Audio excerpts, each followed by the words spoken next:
So, Year 3 Elemental Primaries. We finally have them inside of Age of Triumph. But these come in exotic Adept versions as we know, and this means that to use Elemental Primaries you will need to have the exotic version equipped. When we first learned about this, there was some real mixed opinions. Some players were happy to have these weapons back, even if it meant equipping them as exotics. However, on the other side of the fence, some players were kind of bummed that the original legendary versions would not also receive elemental damage. For me personally, I was pretty happy to have these weapons returning either way. The exotic versions are pretty cool in my opinion, partly because of the new visual style, but also because I think it works quite well having elemental primaries as exotics. They are powerful weapons, so they should probably come at a cost. With all of that said though, are they worth using? Well, of course the answer to that is yes and no. For me, while these weapons are new and exciting, I have no problem giving my exotic slot up to them, even when I could be using something better for that encounter. This is particularly true of the raids. It's like opting for Fatebringer instead of equipping Sleeper's Simulant on Atheon, for example.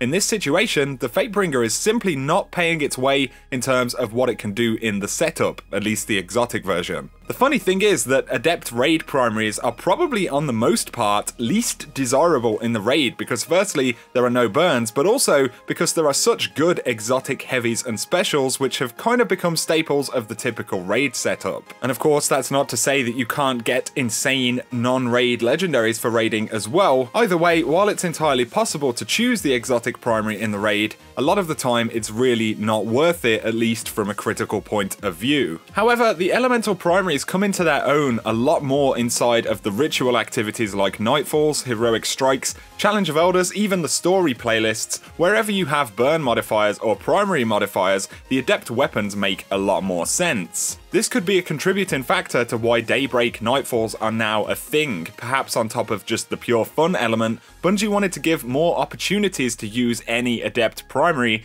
and, multiple opportunities because they have all burns active. On the whole though, with the right burns, these primaries become incredibly attractive, and honestly, I think it feels better to have a vastly more powerful primary weapon as opposed to even strong special or heavy weapons in this kind of activity just because it feels good. So these weapons are kind of in an interesting position. They come from the raid, yet in their exotic form at least, they are not necessarily the most desirable weapons to use in the raid. Of course they do generally have bonuses which help, like Oracle Disruptor or Hive Disruptor for the raids, but these are also available on the legendary versions as well. In other activities outside of the raid, we see a lot more opportunities for adept weapons. Fatebringer with Arc Burn and Small Arms? Of course, you're just gonna do it. The same even applies to weapons that you may not use every day. I rarely use Chaos Dogma from Wrath of the Machine, but when the Adept version is available, with those same Arc Burn Small Arms modifiers, I'm gonna take this thing out of the vault because it's gonna destroy. It's suddenly gonna be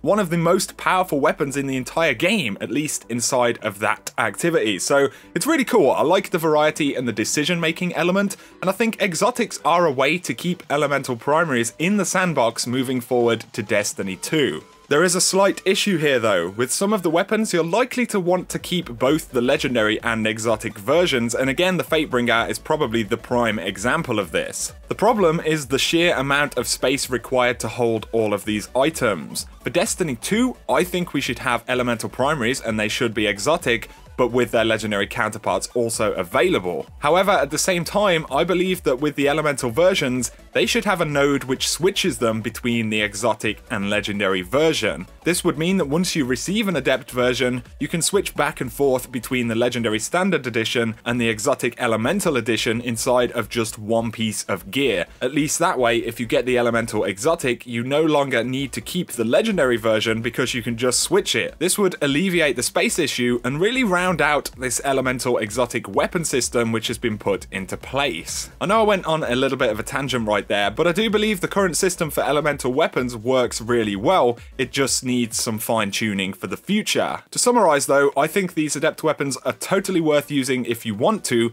but inside of the raids they offer less benefit, often bested by the more powerful specials and heavies. Outside of the raids they have multiple opportunities to absolutely destroy with the right modifiers, so for me personally, I tend to use them a lot more outside of the raid activities, but this is also a good thing, because part of the idea of raid gear is that by beating the hardest PvE content, you're going to earn more power for PvE content outside of the raids in general. When you consider the changes we've been through in Destiny, I think Bungie have actually landed on the correct elemental primary system right here towards the end of Destiny 1, and with some tweaking, I think this system could be what we need to see in Destiny 2 as well. Anyway, those are my thoughts, guys. It's awesome to have elemental primaries back again, and I'd love to hear your thoughts in the comments section below. If you have enjoyed the video, a like as always is appreciated. If you're new to the channel, be sure to hit subscribe if you want to see more Destiny content. For now though, thanks for watching and have an awesome day.